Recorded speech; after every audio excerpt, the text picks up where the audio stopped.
Assalamualaikum warahmatullahi wabarakatuh. Perkenalkan, nama saya Muftial Umam. Asal saya dari Universitas Pembangunan Pancabudi. Saya Fakultas Sains dan Teknologi, Prodi Sistem Komputer. Dan sekarang saya semester 7 di kelas 7 reguler 2 klaster 2 Piot A. Baik, jadi di sini saya akan mempresentasikan mengenai tugas resium jurnal Sistem Tertanam IoT di mata kuliah Perancangan IoT dalam Industri. Oke, baik. Jadi di sini jurnal yang saya review adalah Sistem Cerdas Pemantau Hewan Ternak pada Alam Bebas berbasis Internet of Things dalam kurung IoT. Oke. Jadi setelah saya membaca semua dari isi jurnal ini, didapatkanlah hasil review jurnal oleh saya. Oke, judulnya sesuai yang saya bilang tadi. Jurnal tadi Sistem Cerdas Memantau Hewan Ternak pada Alam Bebas berbasis Internet of Things dalam kurung IoT. Jurnalnya sendiri ini adalah jurnal LTEC. Oke. Jadi jurnal LTEC ini sendiri setelah saya telusuri merupakan jurnal yang dikeluarkan oleh Politeknik Negeri Malang. Jadi ketika mahasiswa mereka mengeluarkan sebuah jurnal, maka akan terdeteksi langsung oleh Google itu atau misalnya sudah didaftarkan menjadi jurnal LTEC. Oke, untuk volume dan halamannya, volume 17. Oke, sama ya, volume 17 nomor 02. Oke, tahun pembuatannya Oktober 2019. Oke, sama. ISSN-nya 1693-4042. Oke, sama ya. Untuk penulisnya sendiri di sini adalah Galih Hendra Wibowo, Muhammad Dimyati Ayatullah, dan Junaidi Adi Prasetyo. Oke, sama ya. Sesuai yang saya taruh di hasil review jurnal saya. Reviewernya saya sendiri. Oke, Muftial Umam. Untuk tanggal reviewnya, saya sudah mereview jurnal ini sejak tanggal 29 November 2021. Oke, setelah saya membaca dan saya mengkaji apa isi dari jurnal ini dan apa maksud dari tujuan ini, saya dapatkanlah tujuan penelitian dari jurnal ini dibuat. Jadi tujuan penelitiannya sendiri adalah untuk merancang suatu sistem cerdas dengan tujuan untuk memantau kondisi hewan melalui alat pasang yang terdiri dari beberapa sensor dan diintegrasikan dengan smartphone Android serta data awan atau cloud storage yang dikenal sebagai Internet of Things dalam kurung IoT. Untuk subjek penelitiannya sudah jelas ya, di judul juga sudah dijelaskan hewan ternak. Jadi di sini memang subjek penelitiannya dilakukan kepada hewan ternak. Oke, kemudian saya juga membaca mengenai metode penelitiannya di sini. Oke, saya dapatkanlah metode penelitian yang dilakukan adalah metode perencanaan sistem dengan membuat alat untuk memantau kondisi hewan dalam bentuk desain dan perencanaan pada web server. Jadi desainnya seperti ini gambarnya. Nah, seperti ini. Oke.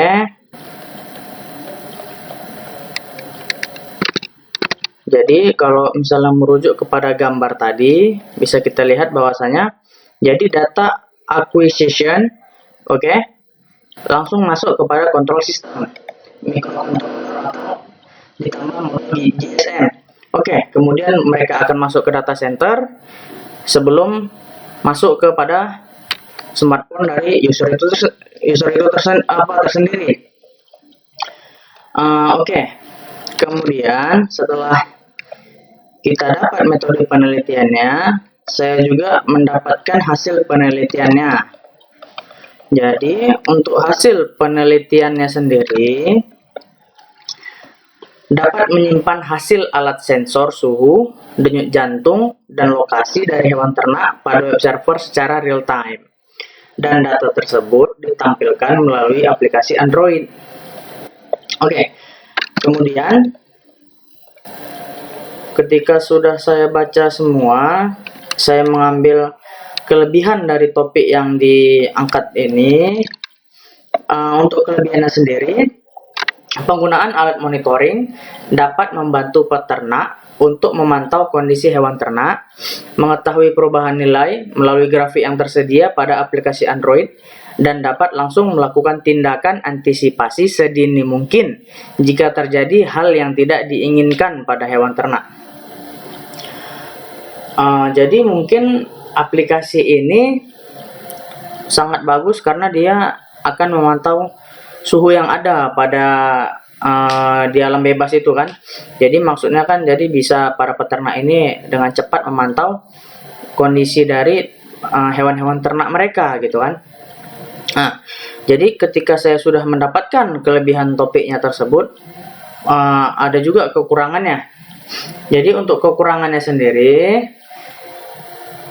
sistem ini masih kurang populer bagi para kalangan peternak. Pemeliharaan sistem sangat sulit untuk para peternak apabila terjadi gangguan. Jadi kenapa saya mengambil kekurangan seperti ini? Karena ya sudah memang seperti itu ya, karena hampir rata-rata para peternak ini kan berada di kalangan, atau para peternak ini berada di tempat-tempat yang memang susah dijangkau oleh jaringan internet, ataupun mungkin terkendala alat-alat yang canggih gitu kan. Jadi terkadang juga para peternak ini kan termakan usia gitu kan. Rata-rata peternak kita ini kan sudah pada berumur gitu kan. Jadi memang cara kita mensosialisasikannya memang harus dengan sangat detail gitu kan. Karena kalau kita hanya sekedar cuman bilang kami punya alat dan alat ini bekerja seperti ini, seperti ini, seperti ini, dan mereka pasti akan kebingungan pastinya nantinya gitu kan. Oke, seterusnya saya juga mengambil kesimpulan dan saran dari jurnal ini. Untuk kesimpulannya sendiri, alat monitoring mampu menjalankan skema IoT berupa mengkomunikasikan data yang dihasilkan oleh sensor menuju web server dan diteruskan pada aplikasi Android. Untuk sarannya sendiri, sistem ini harus disosialisasikan kepada peternak-peternak yang ada di Indonesia agar peternak menggunakannya dan dapat memudahkan peternak dalam memantau kondisi hewan ternaknya. Yang seperti saya bilang tadi, jadi memang cara kita mensosialisasikannya memang harus secara detail dan mendalam agar juga para peternak tadi tidak mengalami kesulitan, dan mungkin jika terjadi kesalahan atau gangguan atau misalnya kerusakan, maka para peternak tersebut juga bisa mengantisipasi atau mungkin menghandle alat tersebut agar alat tersebut bisa dipakai kembali. Jadi seperti itu saja untuk jurnal yang pertama ini. Baik, sekarang kita lanjut ke jurnal yang kedua. Jadi jurnal yang kedua ini berjudul Rancangan Aplikasi Monitoring Kamera CCTV untuk Perangkat Mobile Berbasis Android. Jadi seperti ini ya jurnalnya ya. Oke. Kita lanjut lagi ke hasil review jurnal yang sudah saya buat. Untuk jurnalnya sendiri, ini adalah jurnal ilmiah ilmu komputer tahun 2021. Untuk volume halamannya ketika saya cari ini belum, tidak ketemu di jurnal aslinya gitu kan, dan ISSN-nya juga belum ada, kemungkinan besar mungkin belum didaftarkan, atau mungkin ini adalah jurnal baru yang baru diterbitkan, mungkin seperti itu ya. Penulisnya adalah Okita Rizan dan Hamidah. Reviewer saya sendiri, dan tanggal saya mereviewnya adalah 17 Desember 2021. Oke, ketika saya sudah membaca jurnalnya dan saya teliti dan saya mereviewnya, saya dapatkan tujuan penelitiannya adalah, tujuan yang hendak dicapai dalam penelitian ini adalah merancang aplikasi monitoring kamera CCTV berbasis Android yang biasa terpantau melalui perangkat mobile menggunakan koneksi internet seperti Wi-Fi atau layanan pakai data operator seluler.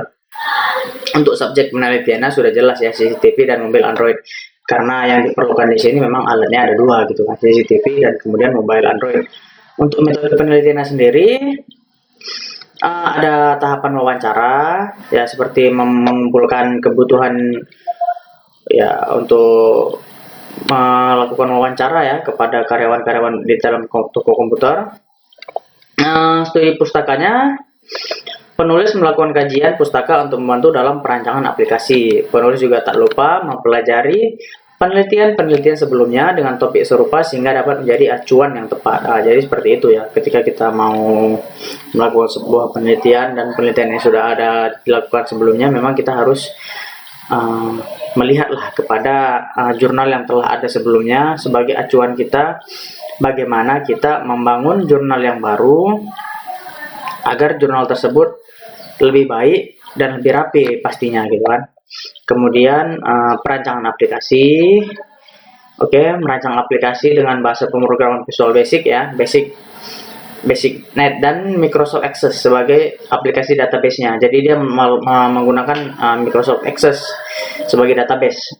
Kemudian implementasi dan pengevaluasian aplikasi. Setelah aplikasi selesai dirancang, penulis mencoba untuk mengimplementasikan dan mengevaluasi aplikasi dengan cara menguji coba dengan data contoh serta meminta evaluasi dari para pihak yang terkait. Untuk definisi, jadi ini saya melakukan review jurnal yang sedikit berbeda seperti yang review jurnal saya yang pertama tadi. Jadi di sini saya memasukkan beberapa definisi-definisi yang ada di jurnal terkait sesuai judul yang telah saya ini. Jadi di sini ada pengertian aplikasi. Mungkin teman-teman juga bisa melihat di sini ya, aplikasi adalah penggunaan dalam suatu komputer, instruksi atau pernyataan yang disusun sedemikian rupa sehingga komputer dapat memproses input menjadi output. Kemudian ada pengertian monitoring. Apa itu monitoring? Pengertian CCTV itu apa? Pengertian mobile, pengertian Android itu seperti apa? Dan basis data. Kemudian saya mendapatkan hasil penelitiannya sendiri. Hasil penelitiannya ini sebenarnya, dia terbagi menjadi 4 ini. Volume dengan teknologi Big Data sekarang bisa menyimpan dan menggunakan dataset dengan bantuan sistem terdistribusi. Data bisa disimpan dengan jaringan dan disatukan melalui aplikasi. Velocity, kecepatan mengacu pada perpindahan data dan penyusunan data. Teknologi Big Data mampu memproses dan menganalisis data ketika sedang digunakan tanpa harus diletakkan di database. Variety, jika Anda memiliki cloud storage seperti Google Drive atau Dropbox, Anda dapat mengupload file apa saja dalam satu tempat. Veracity, menyangkut kevalidan sebuah data. Untuk cara kerjanya sendiri, ini sebenarnya saya mengambil cara kerja konsep IoT ya, bagaimana konsep IoT ini dapat berjalan ya. Konsep IoT ini sebetulnya cukup sederhana dengan cara kerja mengacu pada 3 elemen pada arsitektur IoT, yakni barang fisik yang dilengkapi modul IoT, perangkat koneksi ke internet seperti modem dan router wireless PD seperti di rumah Anda, dan cloud data center tempat untuk menyimpan aplikasi beserta database. Ya mungkin teman-teman yang lain juga mungkin sudah pada tahu semua ya.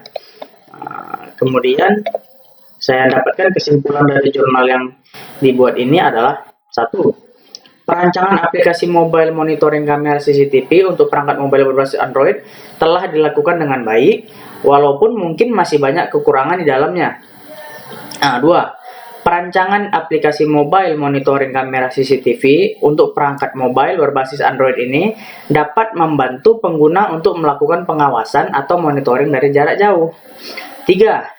Perancangan aplikasi mobile monitoring kamera CCTV untuk perangkat mobile berbasis Android ini dapat diakses di mana saja dan kapan saja dengan syarat terdapat koneksi internet yang memadai dan bandwidth yang stabil khususnya untuk keperluan video streaming.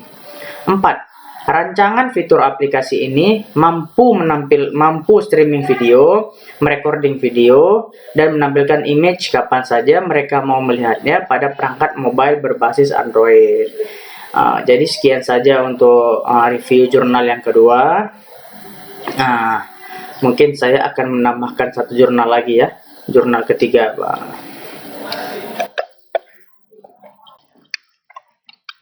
Baik, kita lanjut kepada jurnal yang ketiga.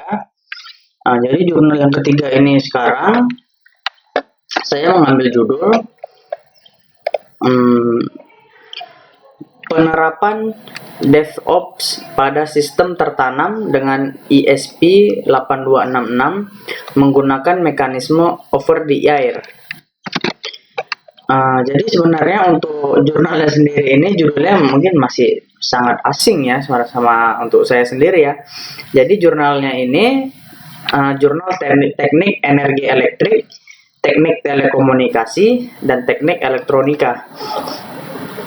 Jadi mungkin jurnal ini sangat sangat kompleks mungkin ya. Sedangkan saya sendiri juga mungkin kurang begitu memahami mengenai elektronika, elektrik ya, mungkin sekedar-sekedarnya mungkin saya bisa memahaminya gitu kan. Untuk volume dan halamannya sendiri di sini volume 9 nomor 3 halaman 678 sampai 689. Untuk tahun pembuatannya sendiri tahun 2021.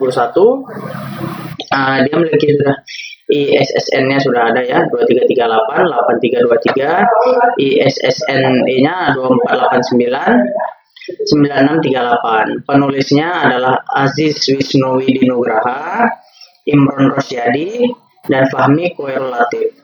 Reviewernya saya sendiri pada tanggalnya, wow sudah lama sekali ternyata, 20 Oktober 2021. Untuk abstraknya mungkin ini tidak penting ya, kita langsung ke tujuan penelitiannya saja. Jadi tujuan penelitian pada jurnal ini adalah berusaha untuk menyajikan kemungkinan penerapan metode DevOps pada pengembangan sistem tertanam, pembaharuan firmware pada perangkat berbasis ESP8266 melalui mekanisme OTA akan digabungkan dengan konsep pengembangan berbasis DevOps. Infrastruktur pengembangan yang melibatkan lingkungan pengembangan dan lingkungan perangkat tertanam, baik untuk unit tes maupun untuk unit operasional, diusulkan pada tulisan ini. Infrastruktur yang diusulkan memanfaatkan perangkat lunak yang selama ini telah banyak dikenal dalam ekosistem DevOps. Untuk subjek penelitiannya sendiri, jadi ketika saya melihat jurnal ini, saya juga sedikit bingung sebenarnya apa subjek penelitiannya, apakah DevOps-nya ini atau ESP-nya ini sendiri. Ya mungkin untuk Pak Putra mungkin bisa dibantu. Kemudian saya dapat metode penelitiannya. Metode penelitiannya sendiri rancangan infrastruktur DevOps sistem tertanam dengan menggunakan ESP8266. Infrastruktur DevOps yang diusulkan dapat dilihat pada gambar 1. Oke, kita lihat dulu gambar satunya. Gambar 1. Ini dia rancangan. Oke, ini dia gambar satunya. Rancangan infrastruktur DevOps untuk sistem tertanam ESP8266. Nah, seperti ini dia gambarnya. Oke, pada prinsipnya terdapat dua lingkungan, yaitu lingkungan DevOps dan lingkungan perangkat keras. Perbedaan dengan konsep DevOps perangkat lunak pada umumnya adalah penggunaan sistem tertanam ESP8266. Pada gambar 1, terlihat komponen penyusun infrastruktur DevOps untuk pengembangan sistem tertanam ESP8266 terdiri atas beberapa piranti dan perangkat sebagai berikut. Lingkungan perangkat keras sistem tertanam. Oke, kita lihat lingkungan perangkat keras. Mungkin dari pihak developernya mungkin ya. Blink sebagai platform pengembangan aplikasi pada perangkat bergerak di sistem IoT untuk memantau perubahan firmware pada perangkat keras. Oke, ini dia Blink-nya. Oke, kemudian Node MCU Development Kit sebagai piranti dengan inti microcontroller ESP8266 yang digunakan sebagai perangkat tes untuk rilis unstable pada perangkat operasional untuk rilis stable.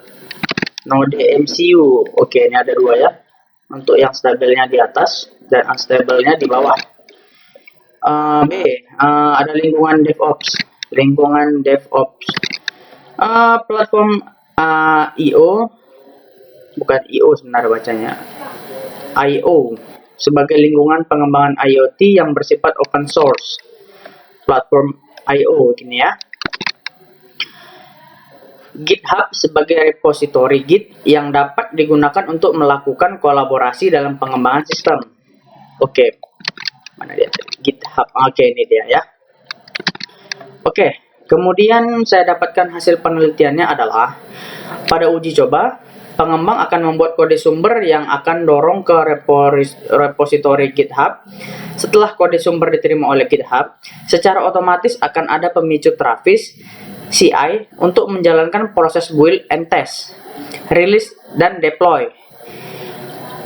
Kode sumber yang belum stabil akan dirilis dengan status unstable dan dipasang pada perangkat tes. Fitur-fitur yang diminta pada tahapan user recruitment dicoba seluruhnya.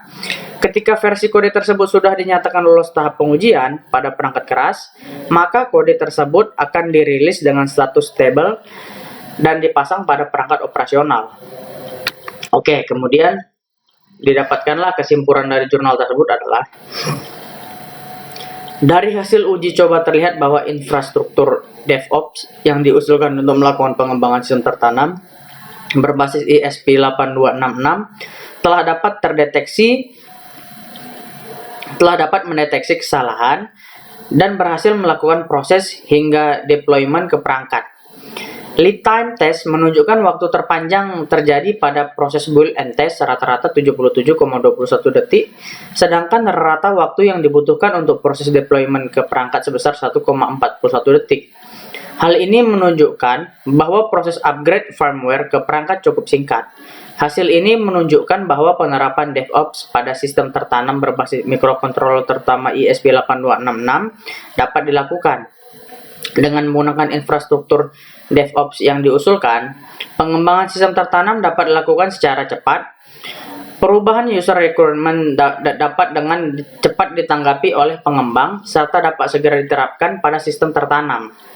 Penggunaan ESP8266 pada infrastruktur yang diusulkan cukup cocok dengan untuk perangkat IoT yang terhubung dengan jaringan melalui Wi-Fi dengan beban komputasi yang tidak terlalu besar, seperti saklar, lampu, power meter, maupun pemantauan parameter lingkungan seperti suhu dan kelembapan. Penggunaan pada mikrokontroler jenis lain masih perlu diuji lebih lanjut. Oke, jadi begitu saja review jurnal dari saya. Oke, jadi untuk tugasnya sendiri sebenarnya hanya mereview 2 jurnal, tapi saya sengaja menambahkan 1 jurnal lagi menjadi 3 jurnal. Untuk kekurangan dan kelebihannya saya mohon maaf yang sebesar-besarnya, dan jika juga banyak kekurangan pada video ini juga saya mohon maaf yang besar-besarnya. Semoga dapat dipahami dengan baik. Saya akhiri saja dengan mengucapkan salam. Assalamualaikum warahmatullahi wabarakatuh. Terima kasih semuanya.